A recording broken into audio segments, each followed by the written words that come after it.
This story kicks off by reminding us how the world went from boring business meetings to total chaos. On a rooftop, our mysterious new protagonist wonders if people would cheer or boo his death wish. Looming over the city is a ridiculously tall tower, radiating some serious high-ranking demon energy. Tipping his hat with a smirk, he seems way too excited for a life-or-death game against demons. His face is revealed, and yeah, he is calling this whole apocalyptic showdown a fun game. This story then flashes back 1 year when dungeons just started appearing randomly across the globe. Out of these dungeons poured monsters that laughed off modern weapons, plunging the world into total anarchy. And in a shocking twist, this whole apocalypse was just a carbon copy of a popular MMO great. To fight back, people began awakening into players, basically getting game classes in real life. These new heroes formed guilds, using their unique job classes to finally fight back effectively. This brings us to the current raid against the high-ranking demon Baltzafar, a real nasty piece of work. A team from the Platinum Guild decides on the brilliant strategy of everyone attacking at once. Their fire mage is already counting her chickens, dreaming of a higher guild rank and victory barbecue. This warrior charges in with a spear as the mage hurls a massive fireball at the demon. And the demon boss just stops their ultimate attack with one hand, barely even trying. That victory barbecue is officially cancelled as the demon's purple energy blast closes in on her. His attack connects, absolutely wrecking the frontline and sending players flying everywhere. So much for that promotion, 2 of their strongest are down for the count instantly. Their leader cannot even process it, realizing they got completely wiped by just one attack. Baltzafar looks down, deciding it is more fun to play with his food than kill them outright. Baltzafar is not done yet, casually weaving another spell with a flick of his wrist. Suddenly, the guild leader finds himself in a volcanic hellscape, completely bewildered. Standing on a crumbling cliff, he is justifiably freaking out about their new vacation spot. This demon then appears, 10 times his normal size, to deliver a classic villain speech on human stupidity. Our warrior's internal monologue hits the panic button. Yeah, this is a total party wipe. But just then a mysterious new player casually strolls onto the scene, humming a little tune. He compliments Baltzafar on the illusion, basically giving his mind trick a 5-star review. Tipping his hat with a grin, this guy's confidence is either legendary or suicidal. Baltzafar seems genuinely surprised that a mere insect saw through his grand performance. With a snap, the illusion shatters, and they are all back in the throne room. Mind games are over. This guild leader is still reeling, sweating bullets from the sheer power of that mental attack. He finally spots the newcomer, wondering how this random dude just teleported into a boss room. Meanwhile, our boy is just admiring the loot, treating the demon's lair like an antique shop. He even starts poking at the decor, wondering if he can play with the demon's high-level toys. His treasure hunt is cut short when he senses a massive surge of demonic energy nearby. Oops. It is a pulsating dark orb, the source of the demon's power, just sitting on a pedestal. This warrior finally loses it, yelling at him to stop sightseeing in a place where level 200s get wrecked. Tipping his hat with a smirk, the kid's philosophy is simple. The worse it gets, the more fun you should have. Baltzafar powers up, demanding the frail humans entertain him more with their futile struggles. And to kick things off, he summons a literal volcano eruption to scorch them all into dust. Baltzafar's volcano spell scorches the earth, and the warrior's big takeaway is, it is a little warm. While the warrior is sweating, our boy is just calmly dissecting the demon's magic trick. Picking up a piece of debris, he explains the volcano was just a flashy illusion for this simple rock attack. Back in the throne room, the kid confirms Baltzafar is just forcing them to see these fake-outs. With a smirk, he identifies the demon's power source as a dark legacy, a high-tier item. This demon lord looks genuinely ticked off that some random kid just exposed his whole gimmick. Done with the mind games, Baltzafar just powers up a massive energy ball to erase them all. Our boy just grins, deciding if the demon wants to play, he is more than happy to join in. Activating a skill called Playful Spirit, he decides to see what the demon's toy can really do. Suddenly, the room is filled with clones of him, challenging the demon to a game of Find the Player. Baltzafar is completely stunned. This human did not just resist his power, he hijacked it. His solution is simple: if you cannot find the real one, just nuke everything. A massive ball of purple energy forms above, threatening to wipe out all the copies at once. This demon unleashes a massive beam, a screen-clearing attack meant to end this little game. It connects and every single clone disintegrates, but they were all just duds anyway. This real MC appears right beside the warrior, smugly asking who really fell for the illusion. Our boy then breaks down the boss mechanics. Big spells need a long cooldown, hence all the cheap illusions. Baltzafar is absolutely seething, having been completely outplayed and exposed by a frail human. And just as the warrior gets ready to fight, our boy casually mentions he forgot to bring a weapon. Without waiting for an answer, he just decides to borrow the warrior's spear, which starts glowing intensely. His mimic skill instantly creates a perfect copy of the warrior's spear. Then he activates God Dice, a skill that rolls for a random, chaotic effect. This golden dice spins and locks in its power, ready to supercharge his next move. With the copied spear in hand, he winds up for a throw with terrifying precision. He gives the demon a cheerful heads up. Before launching his attack, what a nice guy. That spear rockets through the air, glowing with an insane amount of borrowed power. It smashes straight through Baltzafar's defensive magic circle without even slowing down. This demon gets impaled right through the chest, completely blindsided by the attack. Baltzafar looks down in utter disbelief, furious he was taken out by a simple trick. Our boy just stands there looking cool as the demon's blood drips from above. With a smug grin, he says the whole illusion fight was pretty entertaining. This warrior is just speechless, realizing this guy was not just messing around, he soloed the boss. He is left wondering what kind of ridiculously overpowered job class this kid could possibly have. A status window reveals the answer, and it is somehow even more confusing: Jester. This warrior has never even heard of a class like that, which seems to be the whole point. We then flash back to a man sitting alone in a dark office, staring at a monitor. This was our MC's past life, a corporate slave who did not know the first thing about having fun. His eyes look completely dead, a total contrast to the chaotic player he is now. But after awakening, he has decided this is his story, to play his way through every last dungeon. This scene cuts to a quiet apartment building 1 year earlier, setting the stage for his origin. Back in his past life, his days were just endless, soul-crushing keyboard clicks. This is Yuma Anno, looking about as thrilled as a man on his way to a tax audit. His boss, Tatsuka, storms in, demanding to know why Anno is not radiating pure corporate joy. Tatsuka then gets handsy, calling him a useless leech for not hitting his impossible quota. Anno tries to defend himself, but his boss's brilliant solution is just to steal his weekends too. This guy's management style is basically just high-volume verbal abuse from morning till night. And our boy Yuma Anno, age 25, just has to sit there and take it all. His only escape from this waking nightmare was a little game called Vanaheim Online. It was a global phenomenon, hooking millions of players with its fantasy world.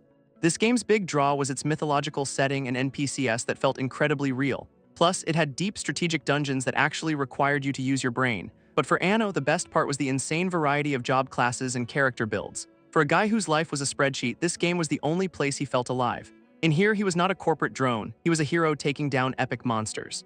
We see him in his element, coordinating a late-night raid with his online buddies. And look at that face, that is the first genuine smile we have seen from him this entire flashback. He wishes these gaming nights could last forever, but the real world is always waiting. Then at work, Tatsuka casually mentions he saw Anno playing over the weekend. Uh-oh. Anno's blood runs cold as he realizes his psycho boss plays the same game. Tatsuka then demands his phone, stealing his account and his last shred of happiness. Tatsuka smirks, saying Anno will not be needing his precious game items anymore. What a helpful guy. Anno absolutely loses it, begging him to take anything but the one thing that brings him joy. But Tatsuka does not just steal the account, he deletes it right in front of him, shattering Anno's entire world. This shock is so immense that his memory of the event just completely blanks out. Later that night, his phone is blowing up with messages from his guildmates wondering where he is. Lying in bed, completely broken, Anno just wishes the whole world would disappear along with his account. This next morning arrives, shattering his despair with the harsh reality of another workday. Somehow he still drags himself back to the office, his mind numbly repeating corporate slave. His only thought is hitting his quota, because the only thing worse than this is this with a pay cut. But as he walks in, something feels incredibly off, snapping him out of his daze. This office has somehow transformed into a massive, torchlit dungeon, which is not in the company handbook. He immediately sprints for the exit, but the giant gate is barred shut, trapping him inside. Then it hits him, this door is an exact copy of one from Vanaheim Online, the game he just lost. A sudden noise from behind makes him whip around, realizing he is definitely not alone in here. And there it is, a Glenfang, a low-level monster from the game, now very, very real. Before he can even process this, the creature lunges straight for him with terrifying speed. It slashes him right across the chest, and the pain is immediate and shocking. Staring at his own blood, Anno realizes this is not a nightmare. He has actually been hurt. His survival instincts finally kick in, telling him to run or become Monster Chow. And so begins the pathetic chase, a salaryman in a suit fleeing a demonic rat thing. Running for his life, Anno hits a fork in the path, a classic dungeon trope. With no time to hesitate, he just picks a random hallway and absolutely floors it. He finally collapses behind a barred gate, thinking he is safe for a hot second. But then he realizes the gate is a perfect copy of one from Vanaheim Online. And that means the drooling rat thing chasing him is also very, very real. Anno's brain finally connects the dots. The game's dungeons are now his reality. His mind is just racing, trying to process this world-breaking, suit-ruining development. Suddenly, a beam of light reveals a mysterious book sitting on a pedestal. Anno finds himself standing before it, completely bewildered by the sudden change of scenery. It is called Ludian's Thousand Nights of Play, which sounds way more fun than his current situation. He recognizes it as a rare NPC journal from the game, one he has never even heard of. Flipping it open, he sees this character was apparently into making poison stew with witches, and going on fishing trips with monsters to reel in some absolute units, and even getting banned from a thieves' guild for cheating at cards. What a legend. Against all odds, Anno actually lets out a little laugh. He is genuinely delighted by how free and absolutely outrageous this person's life was. It is a stark contrast to his own pathetic existence, getting berated by his boss, Tatsuka. Looking at the wild illustrations again, he feels a deep pang of jealousy. Tears stream down his face as he wishes he could live with that kind of freedom. And at that moment of pure desperation, the book begins to glow with a brilliant golden light. This book suddenly floats into the air, bathing Anno in a wholly game-changing light. He is completely stunned as the gash on his chest starts sparkling and closing up. A wave of golden energy washes over him, his body literally burning with healing power. In a flash, his sad corporate suit is gone, replaced by a slick Jester outfit. Anno's eyes go wide with the realization he is not a salaryman anymore, he is a player. His stats pop up revealing a class he has never heard of, Jester, with some truly chaotic skills. Just as he is processing this, the gate behind him starts rattling like crazy. And of course, that little rat thing from before managed to track him all the way here. Now a player, he realizes he can fight back, but he is completely unarmed, which is a slight problem. That problem gets a lot bigger when the monster just smashes right through the gate. Anno knows it is do or die, there is no running from this one. But if this world really runs on Vanaheim Online rules, nobody knows the game better than him. With newfound confidence, he declares he can totally do this, his new powers swirling around him. His furry little stalker stares him down from the wreckage, ready for round 2. Thinking fast, Anno smashes the stone floor, grabbing a handful of pebbles for a weapon. He then winds up and pitches a tiny rock at the charging beast, a truly terrifying opening move. This Glenfang just barrels forward, completely unimpressed by his pebble-based offense. Suddenly, a sharp spike of rock shoots up from the ground, flying right alongside his pebble. Anno smirks, admitting a tiny pebble will not do any real damage on its own, of course, but he has still got a whole handful left and a plan is clearly forming. He unloads the rest of his pebbles and every single one lands as a critical hit. Anno smirks as the monster collapses, knowing his ridiculously high luck stat would pay off. His status screen confirms it. Luck is his main stat, making critical hits almost guaranteed. From the broken floor, he grabs a sharp rock fragment, getting a tiny but crucial +2 attack bonus. Armed with his new prison shiv, he rushes in to finish this thing for good. He plunges the rock straight into the monster's face for one final, decisive critical hit. And just like in the game, the Glenfang dissolves into a shower of golden particles. Anno celebrates his first kill, immediately getting a sweet level-up notification for his efforts. His stats get a nice little boost, especially his luck, which skyrockets even higher. Feeling this new power, he is finally confident he can actually survive this nightmare. Now his only goal is to find the exit and get the hell out of this dungeon office. He quickly realizes the only way out is through the boss portal waiting at the end of the hall. But as he approaches, another person is already standing there, a guy in blue armor. And this dude has the absolute creepiest, most punchable grin I have ever seen. Anno explains he leveled up a few times fighting more rat things on the way here. After killing thousands of them in Vanaheim Online, their attack patterns are basically muscle memory. He finally reaches the boss room, ready to face whatever's waiting inside. Suddenly, a chillingly familiar voice calls out his name, stopping him dead in his tracks. This armored man taunts him, saying it looks like he is handling himself pretty well. Anno's face drains of all color as he realizes who it is, his psycho boss, Tatsuka. Tatsuka casually explains he also just showed up for work, but hey, he is actually enjoying this whole dungeon thing. He is already a level 6 warrior, proudly bragging about how easy it is to grind on weak mobs. Anno just stares in horror, realizing his real-life nightmare has followed him into his fantasy one. So Tatsuka lays out his brilliant plan. Anno gets to be the bait while he swoops in for the kill. Our boy is understandably confused by this teamwork, but his boss starts another one of his charming lectures. It is the same old story: when the boss gives an order, the corporate slave obeys. And to really drive the point home, Tatsuka just dropkicks him straight into the boss room. Anno tumbles into the darkness as a massive shadow looms over him, promising a very bad day. Yep, it is a Glenfang's bigger, uglier, and extremely angry older brother ready for a snack. This beast lets out a deafening roar, clearly not a fan of uninvited guests in its murder dungeon. It immediately swipes with a massive energy claw, forcing Anno to dive for his life. Meanwhile, Tatsuka leans back, telling him to get eaten faster so the monster will calm down. What a team player. This monster's tail whips around, a blur of purple death aimed right at our boy.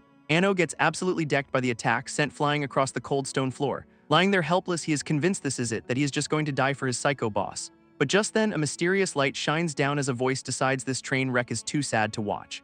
Anno's eyes widen in disbelief, a glimmer of hope reflecting in his gaze for the first time. A golden whip of pure energy snakes down from above, crackling with some serious power. Suddenly, a legendary-looking adventurer appears, calling Anno one of the chosen ones, you know. Anno just stares up, completely bewildered, asking who the hell this guy is. This mysterious adventurer spirit tells him his past does not matter, he is a player now. He introduces himself as Ludian, offering to lend Anno his strength so he can finally have some fun. Meanwhile, Tatsuka is just leaning against a wall, completely confused by the sudden pause in the action. He has just noticed the boss monster has completely stopped moving and Anno is just standing there. Tatsuka absolutely loses it, screaming at Anno to hurry up and get eaten, already truly an inspiring leader. But something has completely changed in Anno's demeanor. With glowing yellow eyes, he stares down his former boss with a terrifying new confidence. Tatsuka is visibly stunned by this sudden backbone from his favorite doormat. Anno smirks, declaring that he is absolutely not Tatsuka's subordinate anymore. Ludian's spirit reappears, telling him it is time to learn how to properly use a skill, which is great timing because the giant monster is leaping down to crush him. With a cool little finger snap, Ludian activates one of Anno's new Jester abilities. A tiny star of light shoots out, hitting the massive beast square in the chest. This monster is completely shocked, its attack stopping dead in its tracks, and in a flash, the giant boss shrinks down to a tiny version of itself with Anno riding it. Ludian explains that the skill makes Anno look like a baby Glenfang, a perfect little illusion. This now tiny boss monster just looks at him with total confusion instead of wanting to eat him. It even points a claw over at Tatsuka, basically telling Anno to go take him out. Anno hesitates for a second, that corporate slave programming still running deep, but Ludian reminds him that titles are meaningless here. Tatsuka is just another pawn in the game.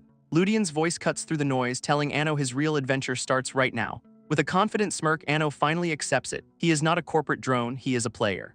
He plants his feet firmly on the ground, a man reborn in some very stylish boots. Turning to face his tormentor, he declares that from now on, he is going to live free. Tatsuka, of course, just keeps screaming at him to hurry up and die for the team, but Anno simply points, calmly informing him that their professional relationship is terminated. His boss absolutely loses it, threatening a bad performance review in the middle of a dungeon. In response, Anno just channels his new Jester power, a ball of chaotic energy forming. He unleashes his bluff skill, a nasty little trick that alters a target's perception. A wave of disorienting light slams into Tatsuka, who has no clue what is about to hit him. This guy's face immediately contorts in pure undiluted terror as the illusion takes hold, because in his mind, he is suddenly standing before his own terrifying corporate overlord. This phantom boss starts screaming at him about work, triggering all his workplace trauma. Tatsuka instantly reverts to a stammering, bootlicking yes-man, completely broken by the sight. He even tries to throw Anno under the bus while desperately begging for a good evaluation. That is when the real boss monster taps him on the shoulder before delivering a haymaker. Tatsuka gets absolutely launched across the room by the Glenfang's massive fist. His sword goes skittering across the floor, leaving him completely defenseless.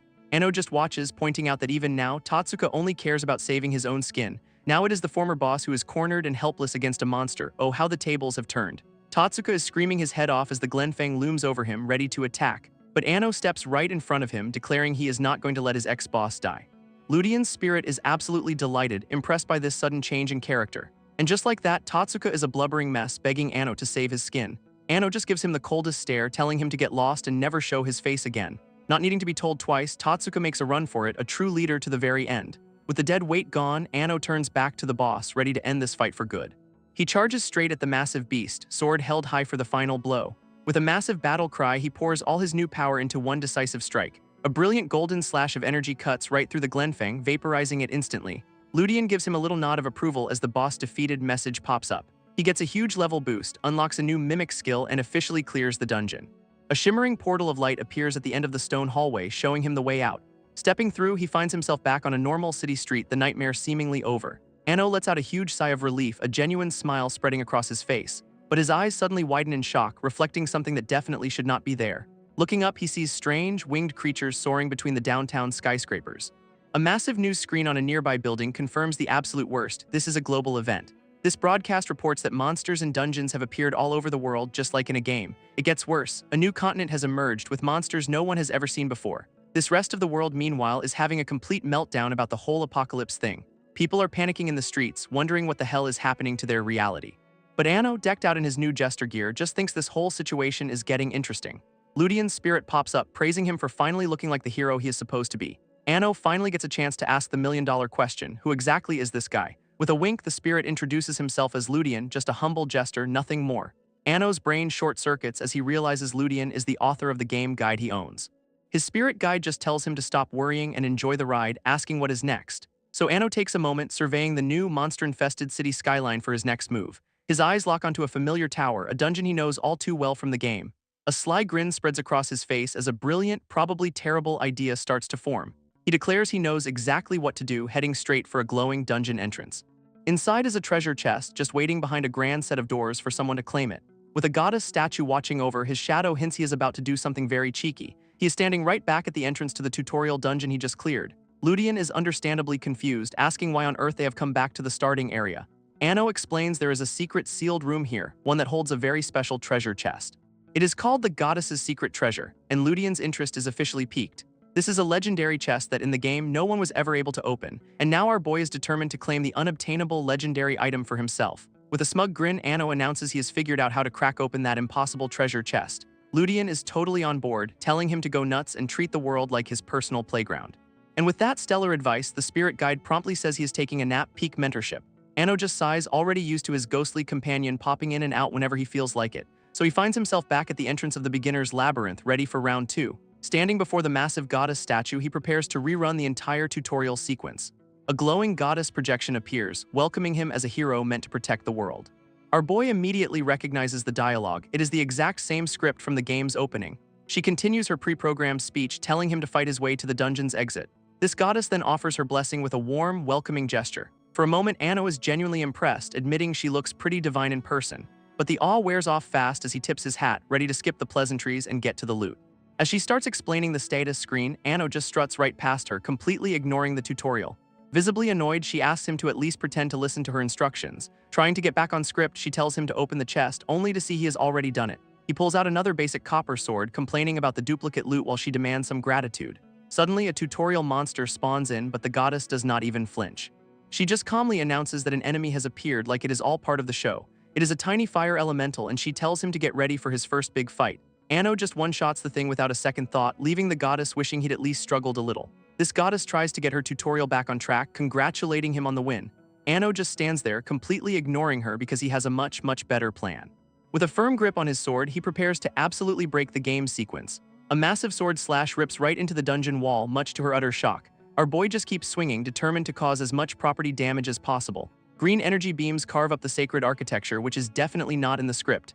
This finally gets a reaction as the goddess is absolutely furious, screaming at him to stop. Anno just smirks, thinking that if he pushes her just a little more, he will get what he wants. His goal is to trigger her transformation into the hidden level 0 boss, the goddess of black rage, and it is working as her rage starts twisting her into that very same dark goddess. He even notes how much she resembles the boss from his game guide. The plan is perfect. According to his research, defeating this form makes her drop a very specific item. That item is the Crown of Thorns, the one and only key to the sealed treasure room. It all clicks. The eternal prison from the game was this tutorial dungeon the whole time. Turning to her with a smug grin, he asks if she knows anything about that special chest. She tries to play it cool and get back to the tutorial, but the damage is already done. So Anno just swings his sword again, deciding to speed up the process himself. A terrifying smile spreads across her face as the darkness finally takes over. She fully transforms, screaming at him to listen, now a crowned, shadowy figure. Anno is completely unfazed, his smirk confirming the hidden boss has appeared right on schedule. Turns out being a tutorial NPC for eternity makes you just a little bit homicidal. With glowing red eyes, she roars that he cannot just piss her off and walk away. She lunges forward with a furious scream, ready to tear him limb from limb. Anno barely manages to parry her clawed hand with his sword, sparks flying everywhere. But the sheer force of the blow sends him skidding backwards across the stone floor. Even he has to admit she is way tougher than he expected for his current level. Her demonic claws are practically vibrating with the intent to shred something. Before he can recover, she is on him again, swiping with blinding speed. He realizes way too late that he is not fast enough to dodge this one. And a brutal slash tears right across his chest, sending blood flying. His sword gets knocked clean out of his hand, leaving him totally defenseless. This goddess is absolutely loving this, cackling about how long she has wanted to unleash hell. Apparently, she has run this tutorial over 87 million times, a pretty solid villain origin story. Thinking she has won, she looks down at where his body should be, calling it a close fight. Except Anno is not there, and she is left wondering where the heck he went. Our boy is standing perfectly fine a few feet away, holding her crown and crediting his bluff skill. He has got it, the Crown of Thorns, the legendary key he came all this way for. She is completely stunned, touching her head and demanding to know when he stole it. Anno just gives her the most trollish, self-satisfied grin imaginable. Then he stretches out, declaring the whole fight was actually pretty fun. What a menace. Anno gives the goddess a final troll smile, announcing he is here for her secret treasure. With the key in hand, he walks up to the massive sealed doors at the back of the room. This Crown of Thorns starts glowing, reacting to the ancient lock. And just like that, the giant doors swing open with a cloud of dust. Our boy is absolutely thrilled, shouting that his ridiculous plan actually worked. His eyes widen, reflecting the legendary prize waiting for him inside. A single, ornate treasure chest sits there, practically screaming top-tier loot. He steps up to the goddess's secret treasure, wondering what unobtainable item is inside. Reaching out, he finally opens the lid to claim his hard-earned reward, and he gets the Ring of the Goddess's Blessing, a one-time full heal item, basically an extra life. Anno is losing his mind with joy, celebrating the fact he just broke the game for a legendary drop. But as he is admiring his new bling, he notices something strange about it. Peeking through the ring, he sees something that definitely should not be there. Meanwhile, back in the main hall, the goddess is just passed out on the floor. She starts to stir, groaning as she slowly comes back to her senses. Sitting up, she is completely disoriented, wondering where the heck she even is. Her eyes are still glowing as she tries to piece together what just happened. She remembers losing control to her rage, then looks over to see the aftermath, only to be met with a sight that just leaves her completely baffled, because Anno is just casually chilling in her sacred fountain, giving her a little wave. This goddess is absolutely losing it, screaming at him for desecrating her sacred fountain. Anno, meanwhile, is just having a nice soak, admitting he always wanted to try swimming here. Her rage-addled brain finally notices the treasure room door is wide open. And she sees the whole bizarre scene, him in the pool and the empty pedestal. But then she spots the treasure chest, sitting right back where it belongs, perfectly untouched. Opening it up, she finds the ring is still inside, leaving her completely baffled by his motives. Our boy just casually explains he figured it was her personal treasure, so he left it alone. He saw how old yet cared for it was, realizing it meant something more than just loot. This act of kindness completely short-circuits her, leaving the goddess speechless for once. A memory surfaces of a happier time, standing with two other goddesses at a temple. It turns out the ring was a divine relic specially crafted just for them, a matching set to celebrate their friendship and the bond they all shared. All three of them wore the rings as a symbol of their powerful connection, and a warm, genuine smile crosses her face in the flashback, a relic of a forgotten joy. They had dreamed of traveling the world together, free and unbound by duty. Back then, she wore that ring every day, dancing in fields with her friends. But in the present, she explains she sealed it away, feeling she'd lost the right to wear it. She truly believed she would never put that symbol of her old self on again. Anno then connects the dots, asking if she has been trapped running this tutorial forever. He totally gets it, comparing her eternal grind to his own past life as a corporate drone. This goddess is just staring at him, completely floored by this sudden act of kindness. Anno, still soaking in her fountain, tells her it is okay to actually have some fun for once. He even starts brainstorming for her, suggesting she add secret passages or just sneak out sometimes. Our boy just shrugs it off, telling her to do whatever it takes to break the monotony. With a surprisingly gentle smile, he says she does not have to be chained to this place forever. This idea of freedom seems to hit her hard, leaving the eternal NPC completely stunned. A genuine smile finally breaks through as she quietly agrees with him, and in a shocking twist, she offers him the very ring he fought so hard to see. He is totally confused as she places the precious item right into his hand, insisting he take it. With a warm expression, she thanks him for helping her remember something truly important. Now fully geared up, Anno promises he will come back to visit her again sometime. She warns him about the enemies outside, which makes him wonder how the world got so messed up. Looking out the massive door, she admits that she has absolutely no idea. Turns out she just heard a mysterious voice and woke up here, trapped in the game just like him. Anno is a little taken aback by this revelation, another piece of the world's bizarre puzzle. Deciding to just roll with it, he says he will try to enjoy this new life for now. Inspired by his carefree attitude, she smiles and agrees to do the exact same thing. A few days later, a new party of heroes arrives, only to find the entrance redecorated. Instead of a goddess, there is a handwritten sign saying she is out and will be back soon, peak professionalism. This new players are absolutely losing their minds, wondering what kind of tutorial this even is. Fresh out of the tutorial, Anno strikes a pose while his little spirit guide floats nearby. He chats with the spirit, wondering what his next big move in this new world should be. A giant news screen gives him an idea, a mysterious new continent full of dungeons to explore. Just the thought of a new adventure has our boy absolutely buzzing with excitement.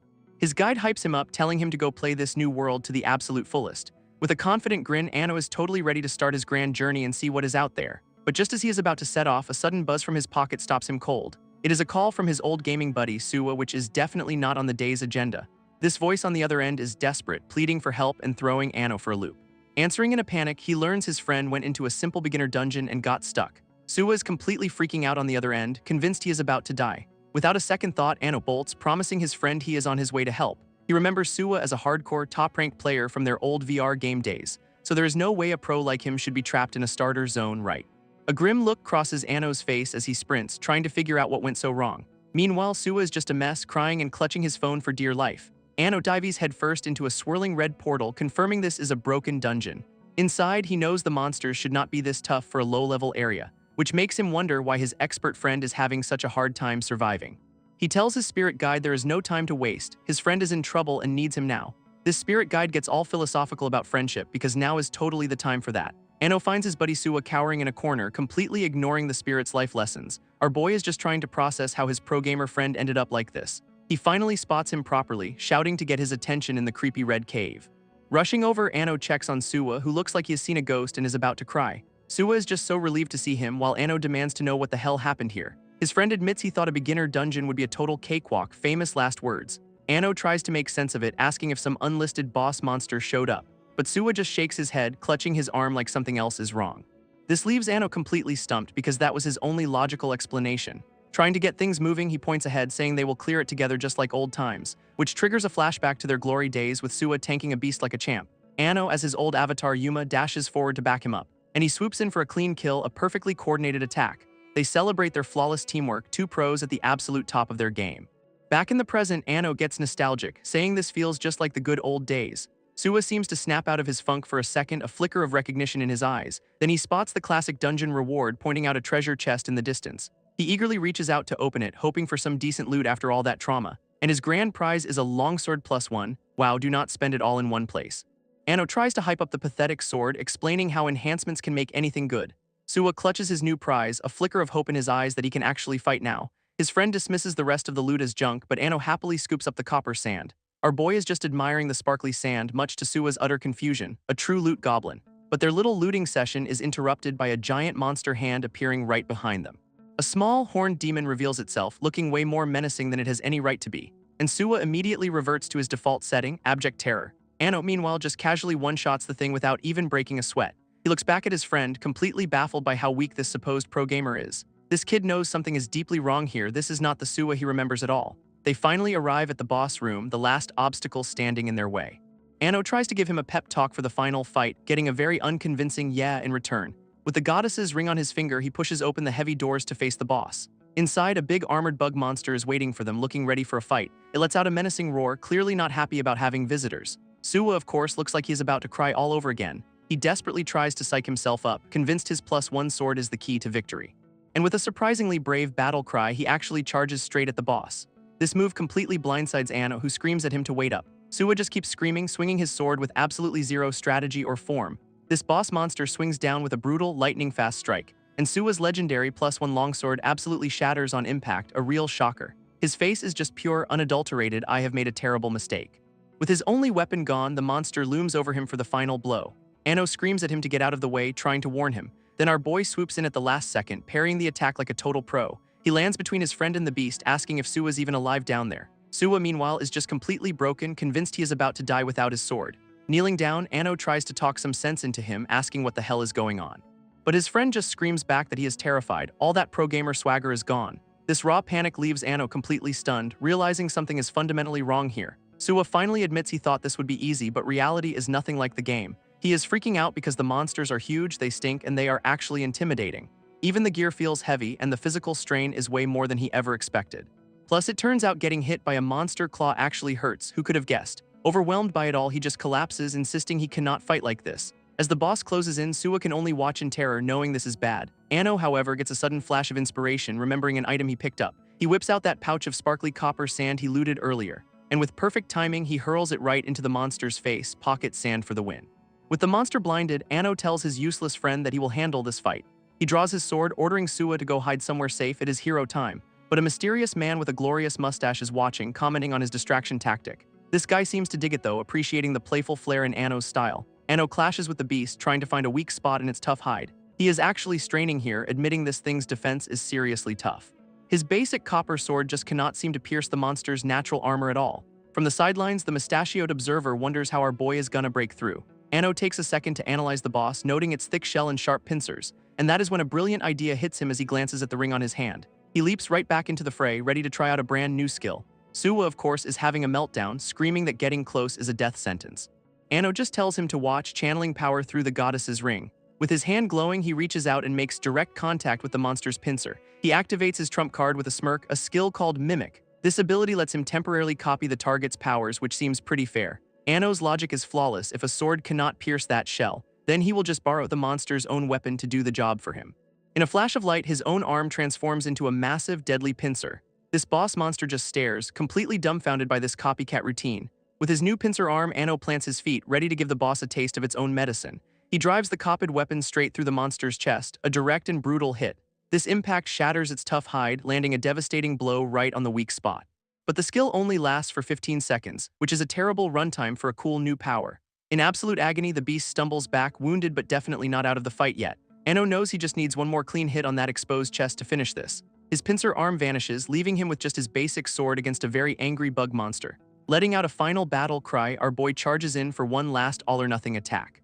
And with a massive spray of blood, he lands the killing blow right on its head. Sua just watches from the sidelines, his brain completely short-circuiting from the shock. Meanwhile, the mustachioed observer is impressed, admitting he was about to step in and help.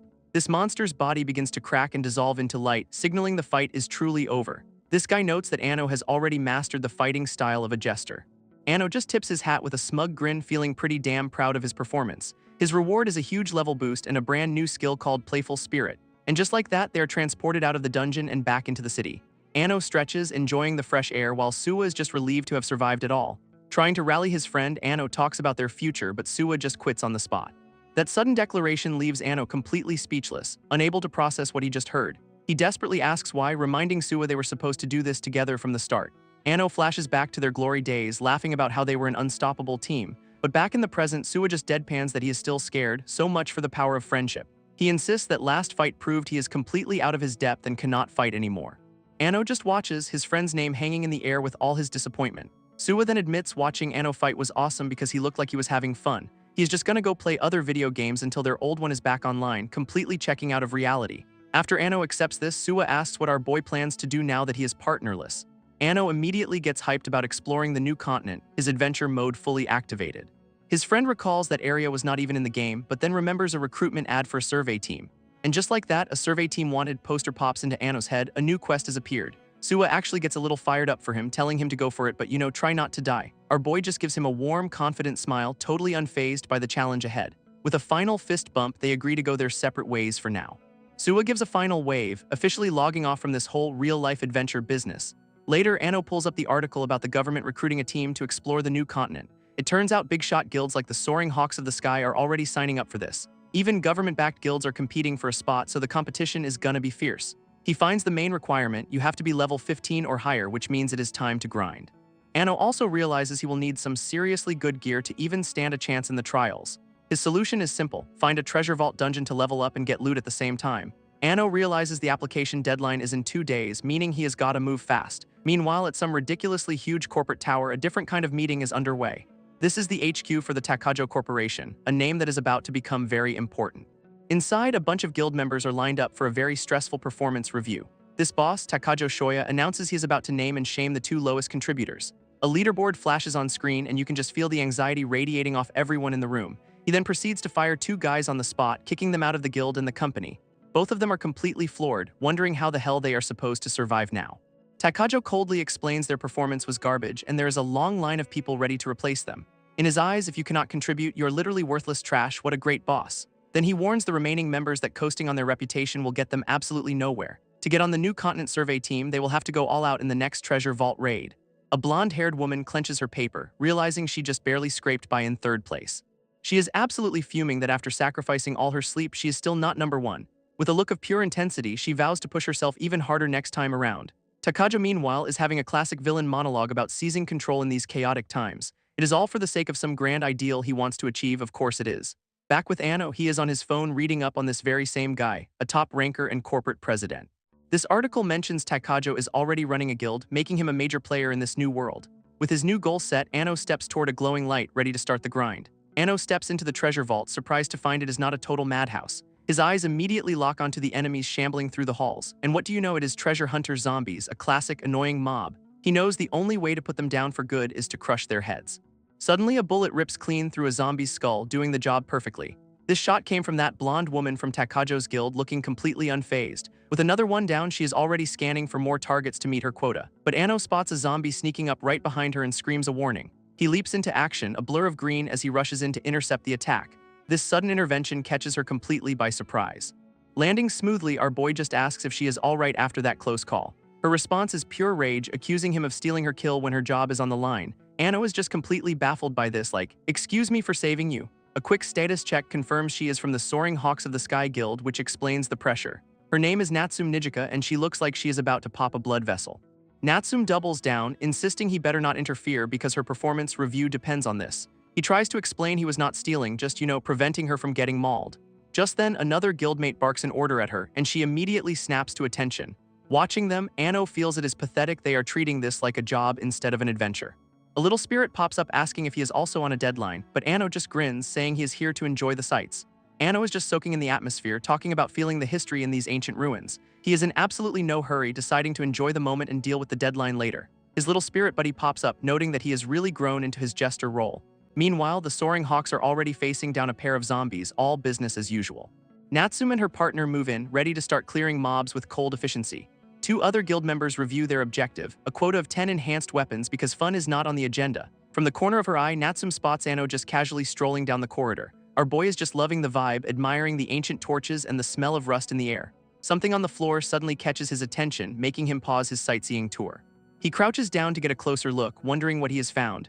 This little spirit zips over, curious about what is so special about this particular dungeon. At that exact moment, the Soaring Hawks hit the jackpot. The treasure room is right ahead. They immediately start looting, pulling out some standard +1 weapons from the chests. One of the guys pops open a barrel, hoping for something a little less boring. But all he finds is a weird, bent little dagger, which is just deeply disappointing. Calling it a complete dud, he just tosses the blade away like yesterday's garbage. Anno swoops in and catches it midair, officially obtaining one bent dagger. He inspects his new prize with a grin, thinking its unique shape has a ton of potential. This guild members just mock him, saying they'd rather fight bare-handed than use that trash. Then they get territorial, declaring that all the good weapons and boss rewards belong to them. Anno figures a dud weapon is just a matter of perspective. It all depends on how you use it.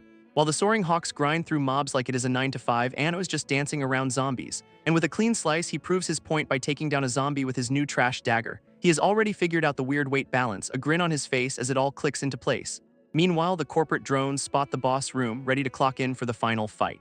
They march forward in perfect formation because teamwork makes the dream work or whatever. Suddenly, one of them gets his leg caught in a nasty-looking floor trap, whoops. Then another one goes down, both of them completely stuck and crying for help. One of the guys desperately screams for Natsume to save them, his professionalism vanishing instantly. Natsume immediately starts searching for a release switch, her own job performance on the line.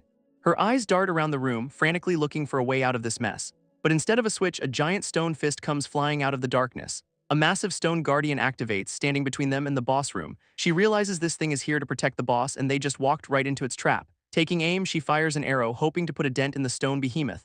This shot just harmlessly pings off its chest, doing absolutely nothing.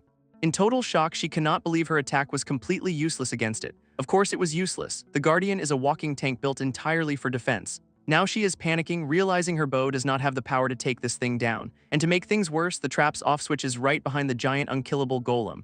Anno just casually points out the switch behind the giant golem, asking if that is the target. With a confident tip of his hat, he declares he will handle it, holding his trash dagger. This trapped guild member freaks out, screaming that he is insane for trying to use a dud weapon. Our boy just smirks at his spirit buddy, saying these little brats just do not get it. As the dagger starts glowing, he explains that even this weapon has its hidden uses. And just like that, a skill reveal shows the bent dagger transforms into a homing flash boomerang. Natsume is completely floored, watching this piece of junk suddenly power up. Her trapped teammate is also having a full-blown crisis, unable to comprehend what he is seeing. Anno gives the boomerang a flick, telling it to show them what it can really do. In a brilliant arc, the blade flies past the golem, hits the switch, and ricochets back. This stone guardian immediately deactivates, crumbling into a pile of useless rocks. At the same time, the floor trap retracts, freeing the stunned guild member. Natsume cannot believe he disabled the trap and the guardian with a single impossible shot. Anno just casually catches his returning weapon, saying he figured there'd be traps. He'd been carefully checking his surroundings the whole time, unlike the corporate drones. With a grin, he says even a dud deserves a chance to shine, and now only the boss is left. These two freed guild members, however, are just lying on the floor looking completely broken. Natsume runs to her partner, who is furious they got caught just one step from their goal. He slams his fist on the ground, realizing if they fail this mission, they are getting fired. This poor guy is spiraling, knowing there will be absolutely nowhere left for them to go. Her injured partner insists they will still hit their quota if they can just beat the boss. He is clearly in absolute agony, trying to force himself to stand on his mangled leg. Natsume immediately tells him to stop, knowing he cannot possibly fight in that condition. With a grim look, she decides that if it comes down to it, she will just have to go alone. She then declares she will take the boss down herself, all for the sake of the mission. Her partner just accepts this, telling her they are counting on her to fix their screw-up. Standing tall, Natsume vows to see their ideal through, no matter what happens to them. Anno, meanwhile, is just watching this whole corporate loyalty meltdown from a distance. He picks up the discarded trap, noting it is nasty but did not seem to cause any critical wounds. Turning to the guild members, he basically asks what the hell they think they are doing. Natsume immediately gets defensive, telling him they are out here putting their lives on the line. She warns him to stay out of her way because she has a very important goal to accomplish. Anno just cuts to the chase, asking if she means her quota, which she says is just a given. Apparently, they are all looking towards some grand ideal that lies beyond their performance reviews. This gives Anno a hilarious flashback to his old office job and their mandatory morning ideal chance. Natsume stares down the boss door, saying she cannot falter because Takajo gave her this purpose. And that purpose is the ideal of building a new world. She is completely bought into the hype. She vows to answer that call with everything she has got, ready to face the boss alone. Anno finally connects the dots to Takajo's guild from the news, wondering if this devotion is even sane. He remembers his old corporate life, where that kind of loyalty just left everyone looking dead inside. With a heavy thud, the boss room doors swing wide open, revealing a long, spike-filled hallway that is basically one giant death trap. At the far end, the boss activates, a four-armed mechanical guardian surrounded by swinging maces, and this thing has a seriously creepy grin like it is enjoying its job way too much. Anno immediately identifies it as a treasure guardian, a magic-powered bot that hunts down any looters, which means they will have to dodge this entire murder room while fighting it. Natsume wastes no time, leaping into the air to fire off a shot. Her focus absolute as she aims for a quick, decisive blow. Her arrow just pings harmlessly off its armor, doing absolutely zero damage. A swinging mace nearly takes her out and she complains she cannot get a clear shot, so now she is screaming at Anno for help, demanding he pull another trick shot like before. But Anno explains his boomerang is useless here since the traps will just mess up its flight path. Deciding he will have to use that other method, but first he needs to create an opening somehow. With traps firing non-stop, he is not even sure if his crazy plan is possible. Natsume, of course, is losing her patience, yelling at him to stop mumbling and do something useful. But while she is distracted, the Guardian looms right over her, ready to strike. Anno shoves her out of the way at the last second, taking the full force of the blow himself. And she hits the floor, completely stunned by the sheer power of that attack. This Guardian just stands there looking down at her after taking out her only backup, leaving Natsume to grit her teeth, realizing it is all on her now. This Guardian winds up for a finishing blow, ready to turn Natsume into a corporate-branded pancake, but Anno scoops her up at the last second, dodging a mace that shatters the floor. She immediately starts yelling at him for getting in her way, priorities. Still in his arms, she is ranting about fighting for her ideal, completely detached from reality. Anno just calmly sets her down, telling her to let him handle this little problem. Then he hurls his dagger at the wall, which is a bold strategy against a giant robot. As the blade zips past its head, he declares that is the opening he needed. In the next instant, he grabs her hand, leaving her totally confused. With Natsume on his back, our boy makes a tactical retreat, sprinting away from the boss. She is absolutely losing it, demanding he let her go so she can keep fighting. He just tells her to relax and watch because she clearly does not get the 5D chess he is playing. They bolt right out of the boss room, leaving the Guardian standing there all alone. This mechanical menace just stares after them, probably wondering if its programming just crashed. Natsume panics as it starts to follow, but Anno confirms this was his plan all along. He explains this Guardian is hardwired to relentlessly hunt down any treasure thieves. With a sly grin, he hints at what that single-minded focus is about to lead to, and the Guardian walks right out of its room and straight into a floor trap. Natsume is completely speechless, watching the unstoppable boss get stuck just like her teammates. Turns out Anno tweaked those traps he found earlier, setting up this whole brilliant play. A quick flashback shows him resetting the mechanism, proving he has been 10 steps ahead this entire time. Anno just grins, declaring it is an eye for an eye and a trap for a trap. And sure enough, the Guardian is completely stuck, its creepy grin turning into a furious scowl. He quickly points out the Guardian's power source is that big glowing eye on its face. So for once, Natsume actually agrees to his plan, realizing they need to hit it simultaneously. This trapped Guardian is not going down easy, charging up a massive counterattack with its hands, unleashing two devastating beams of light right down the corridor toward them. Both of them split up instantly, dodging the attack with intense focus, barely evading the blasts as they slam into the wall with explosive force. Of course, his spirit buddy immediately complains that he dodged into its lane, priorities. Still stuck, the Guardian desperately lunges forward, trying to grab them from a distance. Its fist smashing the ground and sending a shockwave cracking the floor right at them. Seeing his chance, Anno yells now, his dagger already glowing and ready to fly. While at the same time, Natsume has her bow drawn, locking onto the target with a confident smirk. In a perfectly timed strike, both the arrow and boomerang slam directly into the Guardian's eye. And just like that, the Guardian powers down, smoking and broken before the victorious duo. With the threat gone, Anno wipes his brow in relief as Natsume finally lets herself relax. But the little spirit chimes in, unable to decide if their teamwork is amazing or a total disaster. A massive level-up notification pops up, and Anno cheers about finally qualifying for the survey team. In the Guardian's place, a bright green orb of light materializes, the boss drop. Our boy just stares up at the floating loot, wondering what kind of prize they just won. This boss drop materializes, and Anno is already losing his mind, hoping it is a rare item. It is a spell-piercing rapier, a legendary weapon that ignores defense, perfect for the boss they just killed. Anno is absolutely thrilled, declaring his Jester luck has finally decided to pay out for once. Natsume, however, is having a completely different reaction, her eyes wide with a sudden, desperate idea. Remembering her mission, she decides she'd better go check the actual boss room chest for loot. Without another word, she sprints off into the now safe treasure room to find it. She quickly locates the chest and throws it open, hoping for one last item to save her job. Inside is a morning star, a pretty basic but definitely functional piece of gear. Clutching the weapon, she breathes a sigh of relief. It is the 10th one, and her quota is finally cleared. She walks back to Anno, offering a stiff, almost robotic thank you for helping her. He just smirks back, asking if she actually had any fun, a question that completely stumps her. His spirit buddy pops up, gushing about how turning the dungeon's traps on the boss was an exhilarating play. This phrase, heart-tracing, seems to strike a chord, leaving Natsume flustered and looking away. Anno just does a little twirl, telling her she really needs to learn how to loosen up a bit. He gently suggests that it is okay to just enjoy herself sometimes, a concept she clearly does not understand. With a casual wave, he bids her farewell and steps into the glowing exit portal, his job done here. Left alone in the corridor, Natsume internally rejects his advice, insisting she has no need for freedom. She clenches her fist, reaffirming her brainwashed loyalty to her boss Takajo's grand ideal, and yet she cannot help but admit she has never imagined anyone could fight with such brilliant, unconventional tactics. This scene then cuts to a door ominously labeled President's Office, hinting at where this all started. In the President's office, Takajo gives Natsume the most unenthusiastic good job on her quota. He then orders her to pass the selection test for the new survey team, no excuses allowed. Takajo also tells her to keep monitoring Ano, thinking the kid might have his uses. Natsum just gives a cold understood, her loyalty absolute and a little bit terrifying. We then cut to the sprawling exam site for the new continent survey team selection. Ano is there, practically buzzing with excitement for his big shot at joining the team. An announcer on a high platform officially kicks off the exam for all the gathered elites. Apparently, the world is in crisis with dungeons popping up and a whole new continent to explore. A small, nervous-looking adventurer listens as the announcer warns of the unknown dangers ahead. This mission is incredibly dangerous, and any screw-ups with the locals are strictly forbidden. Using a megaphone, he declares they are only picking 10 top-class individuals for this high-stakes job.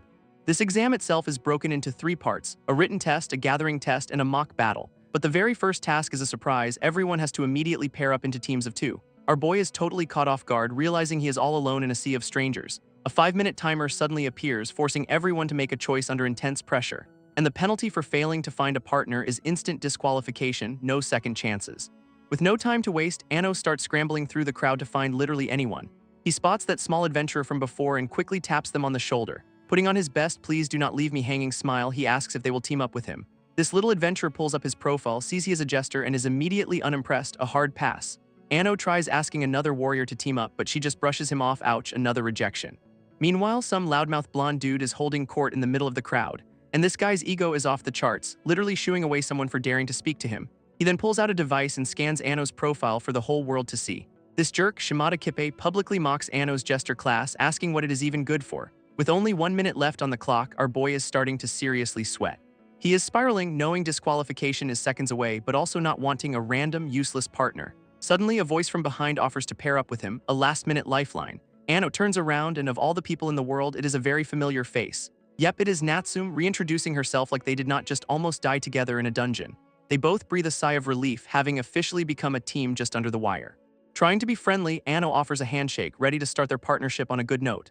But Natsum just walks right past him, leaving his hand hanging in the air, ice cold. Our guy is just left there completely bewildered by the instant rejection. She makes it crystal clear she is not here for friends and will just use him for the exam. Then she sprints off, once again dedicating her every move to her boss's weird ideal. This first test begins, and it is a written exam of all things. Ano immediately hits a wall, chewing his pencil in absolute academic agony. The sheer mental strain is causing him physical pain. This is not his strong suit. Natsum glances over, her expression screaming, "I cannot believe I am partnered with this idiot." This announcer reveals the written exam results, declaring anyone ranked 21st or lower is out. Ano is literally praying he did not flunk, while Natsum just glares, already expecting the worst.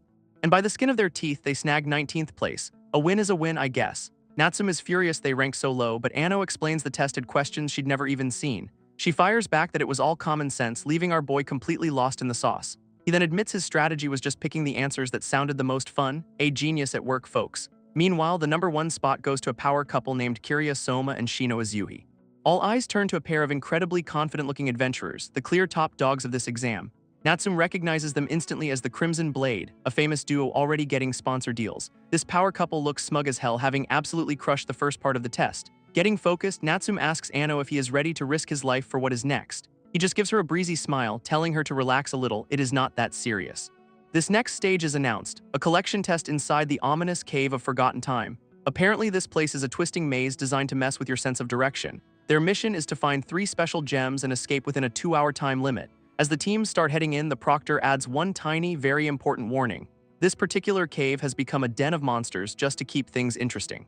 With a final good luck and try not to die, the adventurers are sent into the darkness. Almost immediately, Ano and Natsum spot their first prize, a glowing gem embedded in the wall. He easily plucks it out, celebrating their great start with 2 more to go. Natsum is all business, telling Ano to hurry up and find the other gems while watching for monsters. But while she is focused, his spirit buddy is just chilling with a little halo over its head. Ano then spots a strange, glowing vein of energy running along the cave wall. He quickly deduces that it is a trail of magic that gets stronger the deeper they go. With a huge grin, he points the way forward, totally confident he has found the right path. Natsum suddenly looks up, her expression shifting as she senses something ahead. Up in a high alcove, they spot their second gem, protected by a shimmering barrier. He smirks, saying it is an easy grab if they just shatter the barrier with a ranged attack. But before they can move, they realize they are not alone. The Crimson Blade dude was right there. This guy Soma just smiles and says they can have it, claiming his team will look elsewhere. And just like that, the top-ranked team walks off, leaving the prize completely uncontested. Natsum is genuinely impressed, realizing their confidence comes from pure strength, not arrogance. A moment later, Ano's boomerang smashes the barrier, sending the second gem tumbling down. Natsum catches it with ease and Anno happily confirms that is number 2 in the bag. With one more to go and plenty of time left, they are both feeling pretty good about their odds. Elsewhere in the cave, we find that loudmouth jerk Shimada and his tiny, unfortunate partner. Shimada is already complaining about his teammate, wishing he'd paired up with a hot warrior instead. Classy. A tiny, harmless-looking jellyfish monster floats up to them, looking like a total pushover, which then immediately proceeds to electrocute his partner into a crispy, screaming mess. Shimada just laughs, asking if the guy's dying while his partner begs for help, truly a model citizen. Shimada sighs, reluctantly agreeing to step in, guess he is done watching his partner suffer. With a shield bash, he intercepts the jellyfish monster's attack just in time. His tiny partner is so grateful, thanking his Anarchy for the last-minute save. Shimada just winks, admitting it'd be bad for his footage if the little guy actually croaked. Then he leans in to mock the kid's terrified expression. What a stand-up guy. After all that drama, he complains they have barely made any progress finding gems. His partner holds up their single gem, stressing they need a better strategy and fast. Already lost in the maze, Shimada worries they are on the fast track to disqualification. This sends the little guy into a full-blown meltdown about his dream of joining the team despite his bullies. In his desperation, a new, probably terrible idea starts to form. He begs his Anarchy to just hear him out on this one crazy plan. This two of them huddle up as the little guy lays out his scheme. And with a greasy thumbs up, Shimada is totally on board. This is gonna be a disaster. Elsewhere, another team, a guy in a witch hat and a girl in red, are exploring the cave. Suddenly, a blood-curdling scream echoes through the cavern, catching their attention. This girl points towards the sound and her partner agrees they need to investigate. They find Shimada getting absolutely zapped by a swarm of those jellyfish monsters. Realizing the guy is in deep trouble, the duo decides they have to intervene.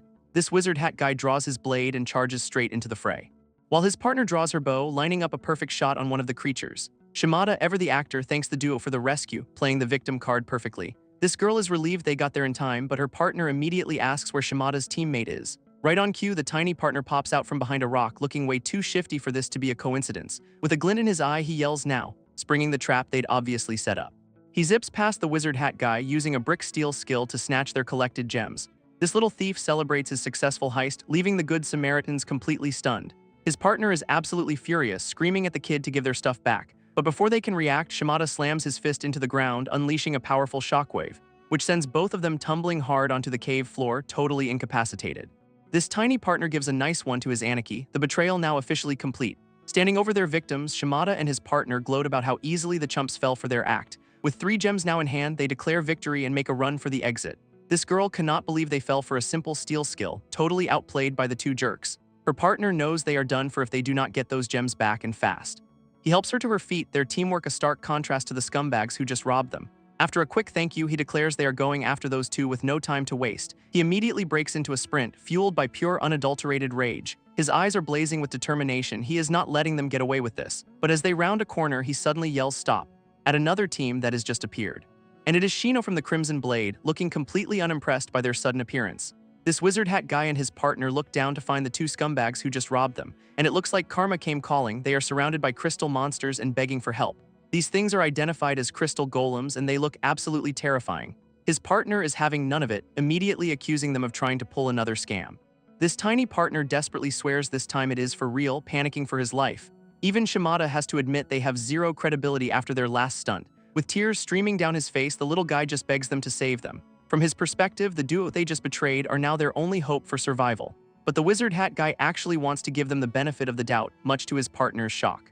His logic is simple: if this is not a trick, then these 2 are about to get squashed. Summoning his sword, he declares he'd rather be fooled again than just stand by and watch them die. His partner just groans, completely over her teammate's bleeding heart hero complex. She reluctantly agrees to help, but only if they promise to return the stolen gems. This act of kindness completely floors the tiny partner, who cannot believe they are being helped. He is even more confused by the wizard hat guy's face, wondering if he is actually enjoying the situation. In a total 180, the little thief is now thinking this guy is the coolest person he has ever met. This wizard hat guy immediately leaps into action, unleashing a powerful slash against the golem. His new fanboy warns him that even Shimada's attacks were totally useless against this thing. With a confident smirk, our hero just points and says he has already got it figured out. He then prepares another glowing attack, ready to show them how a real adventurer handles business. His sword special skill ignores defense and deals triple damage to inorganic foes like golems. His partner draws her bow, yelling that she will draw its attention for him, but the crystal golem is way too fast, easily weaving through her volley of arrows. While it is distracted, the wizard hat guy closes the distance for a killing blow.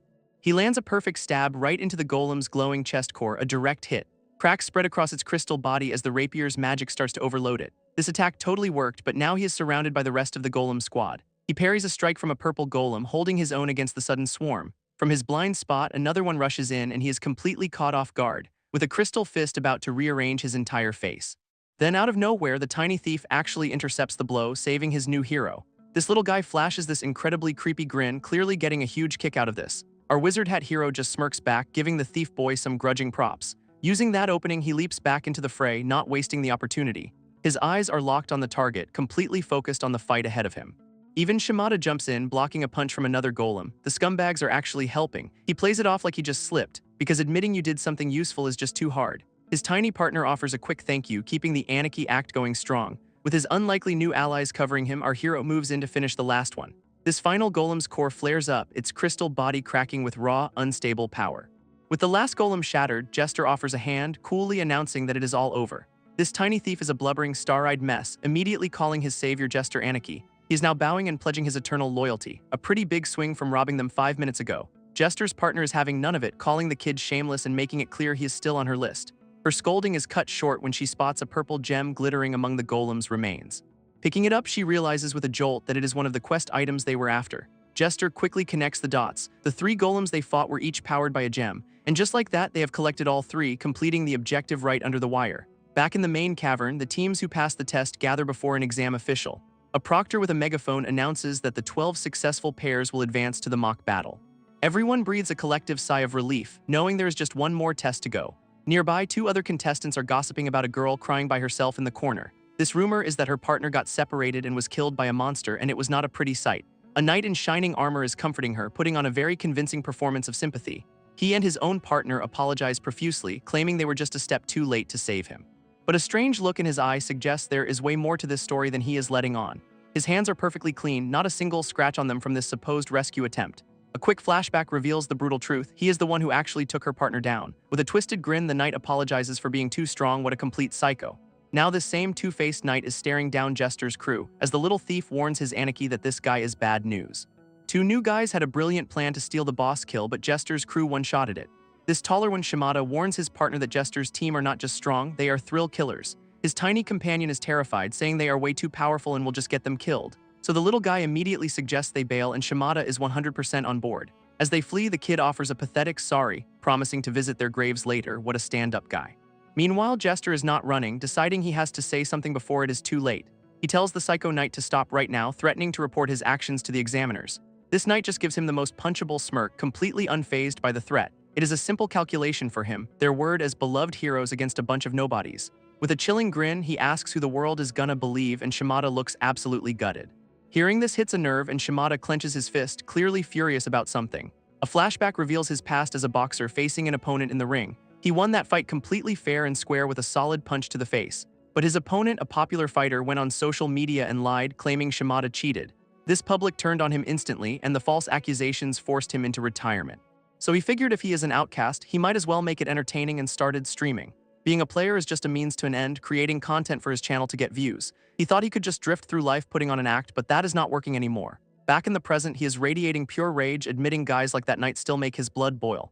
His little partner is totally confused by the sudden change, asking his anarchy what is going on. And just like that, the psycho knight is stomping Jester into the floor, a real class act. This knight leans in, promising to take his sweet time with the torture, super heroic stuff. With a completely unhinged grin, he demands Jester scream for him, just loving this. Pinning him to the wall, the knight's true colors are showing, and Jester's finally seeing the monster. But then, Jester's eyes dart to the side, spotting something unexpected in the chaos. It is Shimada and his tiny partner, and of course they are live streaming the whole beatdown. Our psycho knight is furious, demanding to know why these 2 clowns are crashing his party. This little guy nervously explains they had a hunch and followed them, for content. He is sweating bullets though, because this is way more real than he bargained for. Declaring this payback for the golem save, they announce they have got Jester's back. What a glow-up.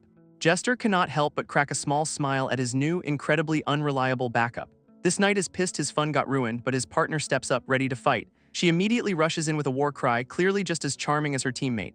A shield lock skill erupts, completely trapping Shimada in a cage of blue energy. Shimada just grins through it, saying he has been itching for a real fight anyway. His opponent raises her hammer, ready to deliver some good old-fashioned judgment to his face. Meanwhile, Jester's partner is on the ground, genuinely thanking the scumbags for the save. Seeing an opening, she gets to her feet and draws her bow, not wasting the opportunity. She charges up a massive shot, an arrow glowing with enough power to rival a gun. With intense focus, she just needs them to buy her a few seconds to line up the perfect shot. This tiny thief grins, holding up a flash bomb and telling everyone he has got this. With a quick toss, he lobs the rogue smoke right at the Psycho Knight's feet. It detonates in a massive cloud, completely obscuring their vision for a crucial moment. Jester uses the confusion to break free, grateful for the unexpected assist from the scumbags. Across the room, Shimada is still trapped in that energy cage, getting absolutely pummeled by the hammer girl. His partner's bow is now fully charged, her eyes locked on the target with deadly focus. She unleashes the burst arrow, a massive beam of pure energy streaking across the cavern. Her shot lands perfectly, blasting the hammer girl right in the back while she is distracted. But the Psycho Knight manages to dodge, the arrow's power carving a huge gouge in the ground. He parries the residual energy with his sword, furious that his little torture session got interrupted. Suddenly, he realizes his sword is gone, looking down at his empty hand in total shock. Turns out the tiny thief used the smoke as a distraction to pull off a quick steal. What a legend. Without a second's hesitation, he tosses the stolen blade straight to his new Anarchy. Jester catches it perfectly, ready to end this psycho's little power trip for good. A new skill activates. Playful Spirit, and the stolen sword begins to glow with an eerie blue light. This blade transforms completely, revealing its true form as the legendary Evil Slayer. He marvels at the weapon, realizing this is how it was always meant to be used for justice. For the first time, the knight actually looks scared, taking a hesitant step back from Jester. His smug facade is completely gone, now just desperately telling Jester not to come any closer. And Jester does not waste a second, lunging forward and running him clean through with his own sword. Jester's eyes burn with cold fury as he declares the knight's actions are completely unforgivable. This Psycho Knight is pinned underfoot, the glowing sword still skewering him to the floor. With both villains down for the count, the new crew walks away, leaving them to their fate. Later, in a massive ice cave, all the remaining contestants gather for the final stage of the exam. Turns out our unlikely new squad actually teamed up to take down a huge griffin boss together. Some Sutentai official announces the exam is over, with 10 names making the final cut. And look at that, the whole unlikely crew is celebrating, all 4 of them passed. His partner grabs his arm, absolutely ecstatic, while Jester just plays it cool, of course. Her excitement quickly fades, though, replaced by a much more pensive expression. But she shakes it off, offering him a high five, which he happily returns. Sometime later, she is standing in a massive, sterile office before some important-looking guy at a desk. This blue-haired suit is impressed, thinking Jester is way more capable than he thought and perfect for his guild's plans. He then offers her a mysterious item, telling her to use it on the new continent when she sees an opening. And it is a super creepy one-eyed doll that can mind control anyone who stares at it for 10 seconds. Jester's partner is horrified, immediately recognizing it as a mind-controlled device. Her blue-haired boss pressures her, claiming it is all for the sake of their righteous ideal. Yeah, right. Stealing herself, she clenches her fist and agrees, though she clearly does not like this one bit.